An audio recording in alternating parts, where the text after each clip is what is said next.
Ta parole est une lampe à mes pieds, une lumière sur mon sentier. Psaume 119, verset 105. La méditation.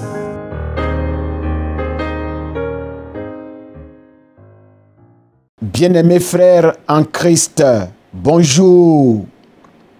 Notre bien-aimé Père, notre Dieu, nous donne cette occasion exceptionnelle d'être à sa table pour manger avec lui la bonne parole de Dieu qui nous fait du bien, que nous allons lire aujourd'hui dans Ésaïe chapitre 11, versets 1 à 16. Nous lisons ce texte. Un rameau poussera sur le tronc d'Isaïe, un rejeton naîtra de ses racines et portera du fruit.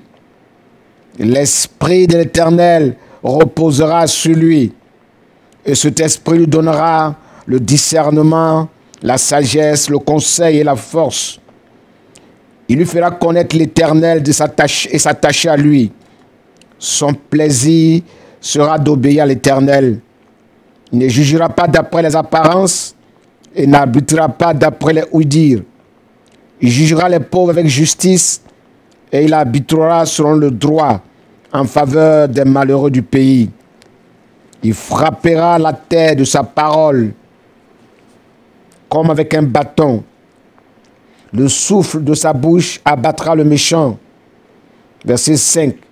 Il aura la justice pour ceinture à ses reins et la fidélité pour ceinture à ses hanches. Le loup vivra avec l'agneau, la panthère paîtra aux côtés du chevreau. Le veau et le lionceau et le bœuf à l'engrais seront ensemble, et un petit enfant les mènera au pré. Les vaches et les ours bouteront côte à côte, et leurs petits auront un même gîte.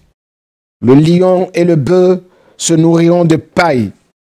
Le nourrisson se battra sans danger près du nid du cobra. Et le tout jeune enfant pourra mettre la main dans l'antre du serpent. On ne commettra plus ni mal, ni destruction sur toute l'étendue de ma montagne sainte. Car la terre sera remplie de la connaissance de l'Éternel, comme les eaux recouvrent le fond des mers. Verset 10. Il adviendra en ce jour-là que le descendant d'Isaïe se dressera comme un étendard pour les peuples et toutes les nations se tourneront vers lui. Et le lieu où il se tiendra resplendira de gloire.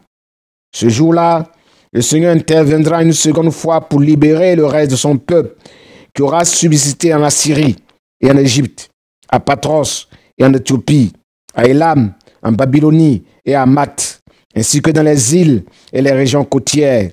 Il dressera son étendard pour les nations. Quant aux exilés d'Israël, il les rassemblera et les dispersés de Juda, il les regroupera des quatre coins du monde. Ce jour-là cessera la rivalité d'Éphraïm et l'inimitié de Juda disparaîtra d'une part. Éphraïm n'enverra plus Juda et d'autre part, Juda ne sera plus l'ennemi d'Éphraïm. De concert, ils fondront sur les collines des Philistins à l'ouest et pilleront les peuples de l'Orient. Ils s'en prendront à Édom et Moab et domineront sur les Ammonites. Et l'Éternel asséchera le golfe de la mer d'Égypte. Il lèvera sa main pour menacer l'Euphrate et par son souffle impétueux, il brisera ce fleuve en 7 ruisseaux que l'on pourra passer sans ôter ses sandales. Et il y aura une route pour ceux de son peuple qui resteront et qui demeureront encore en Assyrie, comme il lui a dit, une route pour Israël quand il sortit d'Égypte. Prions. Nous te bénissons pour ces temps glorieux, ces temps de paix que tu réserves à ton peuple après les souffrances. Nous bénissons ton nom parce que notre Dieu, dans ton amour et dans ta fidélité, tu nous as envoyé Jésus-Christ pour mourir à la croix du Calvaire pour nous sauver, pour nous donner d'avoir part à ce temps de rafraîchissement, à ce temps de paix. Béni soit ton nom de ce que tu permets que ces paroles que nous méditons maintenant puissent nous encourager, nous motiver, nous soutenir à aller de l'avant. Gloire et honneur à toi au nom de Jésus. Amen. Bien-aimés frères en Christ, que pouvons-nous tirer de ces versets que nous venons de lire? C'est un texte prophétique, messianique, idyllique, qui annonce la fin des empires humains remplacés par le millénium. Un règne de 1000 ans du Messie Jésus-Christ avec un nouveau projet de gouvernement. Une nouvelle manière de gouverner avec des conséquences heureuses pour le peuple de Dieu. Ce texte présente le bonheur, le repos d'Israël et de toutes les nations qui craignent Dieu sous le règne de Christ après les jugements prédits. C'est un temps de paix universelle avec Jésus, l'étendard de Dieu, le point de ralliement pour le salut de tous les hommes, pour le salut du peuple juif, pour la réconciliation entre les deux peuples de Dieu. Jésus, le nouveau Salomon, pour diriger le peuple de Dieu avec sagesse, avec intelligence. Il ne faillira pas. Il réussira parfaitement car le bon esprit de Dieu réside en lui, en permanence, dans toute sa plénitude. Il réussira sa mission car il a une bonne communion, une bonne intimité avec son Père.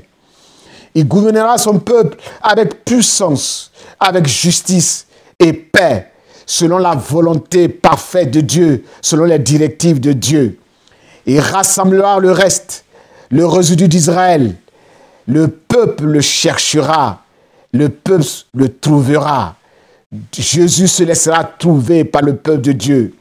Il apportera ainsi à son peuple un temps de repentance, un temps de conversion, un temps de rafraîchissement. En ce temps-là, sous le règne du Messie, le prince de la paix, la malédiction qui pesait sur ce monde sera ôtée et toute agressivité entre les hommes et entre les animaux disparaîtra. L'inimitié entre le nord et le sud d'Israël disparaîtra. En effet, la création tout entière attend avec impatience, avec un ardent désir, la révélation, l'espérance de la gloire des fils de Dieu, l'avènement de ce jour où Dieu manifestera la vraie nature de ses enfants. La création espère, elle aussi, être affranchie de cette servitude, de cet asservissement aux puissants de la mort, la tyrannie des perpétuels changements et les décadences inéluctables cesseront, bien-aimés. Et la création connaîtra la liberté dont les enfants de Dieu glorifiés jouiront. Romains chapitre 8, versets 19 à 21. Est-ce qu'il y a des exemples que Dieu nous montre dans ce texte? Ce texte nous présente Jésus comme notre modèle parfait à suivre, à imiter. Notre Seigneur avait la crainte de Dieu. L'obéissance à son Père était ses préoccupations majeures et quotidiennes. La recherche permanente de l'accomplissement de la volonté de Dieu faisait partie de ses dispositions intérieures. Hébreux 10, versets 5 à 7 le mentionne si bien. Et voilà pourquoi le Christ est venu dans ce monde lors de son entrée. Il a dit, tu n'as voulu ni sacrifice, ni offrande, mais tu as préparé pour moi un corps. Tu n'as pris ni plaisir aux holocaustes, ni aux sacrifices pour le péché. Alors j'ai dit, me voici, je viens pour faire ta volonté et pour accomplir ce qui est écrit à mon sujet dans le rouleau du livre, car c'est bien de moi qu'il s'agit dans l'Écriture. Jésus, bien-aimé, avait une bonne intimité avec son Père. Il disait, moi et mon Père, nous sommes un, nous sommes unis, nous sommes ensemble. Je ne fais que ce que je le vois faire. Jésus trouve son plaisir à faire ce que le Père aime, ce qui est la volonté de Dieu. Il était animé de l'intelligence divine pour discerner ce qui est vrai de ce qui est faux. pour discerner les vraies valeurs, pour discerner ce qui est prioritaire, ce qui plaît à Dieu, ce qui glorifie Dieu. Il est un bon conseiller. Ses conseils ne détruisent pas, ne conduisent pas à la mort, à la perdition, mais ses conseils donnent la vie en abondance. C'était un homme juste, fidèle, qui respectait ses engagements. L'amour est le socle de sa gloire, de son règne pendant le millénium. Jésus aime son peuple. Il attend les cris de son peuple qui le reconnaît comme son Messie. Il intervient alors en sa faveur car il sait que son peuple est désespéré. Qu'est-ce que nous pouvons apprendre comme avertissement par rapport à ce texte? Oui, ce texte est un texte d'avertissement de Dieu pour interpeller son peuple, pour l'appeler à un vrai réveil spirituel. Avant que ce temps appelé millénium ne soit instauré, bien-aimé, il y aura l'enlèvement de l'Église, de tous ceux qui ont placé leur confiance en Jésus-Christ, de tous ceux qui marchent dans la crainte de son nom. Ce temps est très, très, très proche. Les signes avertisseurs, annonciateurs de ce grand moment, bien-aimé, sont visibles, sont quotidiens, sont palpables, sont répétés. Guerre, bruit de guerre, catastrophes naturelles, inondations, feux de brousse, éruptions volcaniques, tremblements de terre, changements climatiques, famine, faux prophètes, apostasie, méchanceté des hommes. Chaque croyant, bien-aimé, doit mettre ce temps à profit pour se préparer afin de rencontrer son Dieu et de passer devant le trône de Dieu pour le jugement dernier, où tout ce qui est faux, tout ce qui est caché, tout ce qui est hypocrite, tout ce qui est artificiel sera dévoilé. Oui, frère bien-aimé, Dieu nous avertit et en même temps, il nous fait la promesse d'un ciel nouveau, d'une nouvelle terre où la justice et l'harmonie habiteront pour l'épanouissement de l'homme, l'enfant de Dieu. C'est pourquoi Paul nous interpelle. Il nous appelle à une vie sainte, irréprochable, à un réveil spirituel. Il dit ceci: réveille-toi, toi qui dors, lève-toi au milieu des morts, et le Christ t'éclairera de sa lumière. Il nous demande de vivre comme des sages, de racheter le temps, car les jours que nous vivons sont des jours mauvais, des temps mauvais. Éphésiens chapitre 5, versets 14 à 17. Bien-aimés, nous allons prier par rapport à ce que nous venons d'entendre, afin que ce temps de rafraîchissement soit notre partage, afin que nous aussi, nous puissions vivre ce temps de paix, ce temps du millénium. Notre Dieu, notre bien-aimé, merci pour, notre Dieu, cet avertissement. Merci pour ces promesses d'une vie meilleure avec toi. Dans ce temps-là où tu pèteras le monde, où tu gouverneras ce monde. En ce temps-là où tu construiras une nouvelle nation, où tu construiras de nouveaux cieux, un nouveau peuple, où tu habiteras au milieu de ton peuple.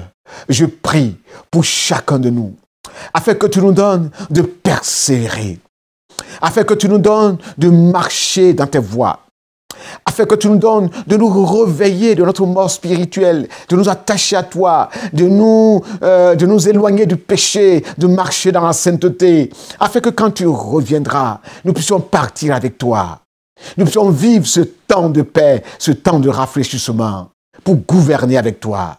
Béni soit ton nom, parce que tu es avec nous. Tu nous conduis, tu nous relèves, tu nous guéris, afin que ce temps soit notre partage. À toi la gloire, à toi la louange, l'honneur, au siècle des siècles.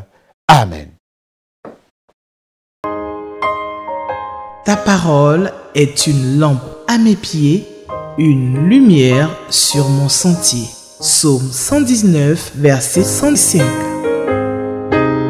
La méditation.